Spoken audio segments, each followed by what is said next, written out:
বিসমিল্লাহির রহমানির রহিম। বর্তমান বাংলাদেশে এখন আমাদের এখানে যেটা চলছে, বাঙালিদের স্লোগান নিয়ে, জয় বাংলা স্লোগান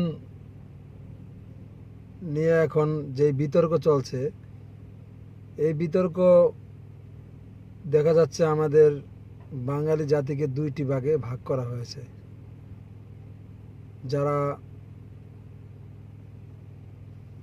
এই ভাগ করার জন্য চেষ্টা করছে তারা সফলতা অর্জন করছে। বাঙালিকে দুই ভাগ করার জন্য জয় বাংলা আমি মনে করি কোনো দলের না, কোনো ব্যক্তির না। জয় বাংলা হচ্ছে আমাদের বাঙালির স্লোগান।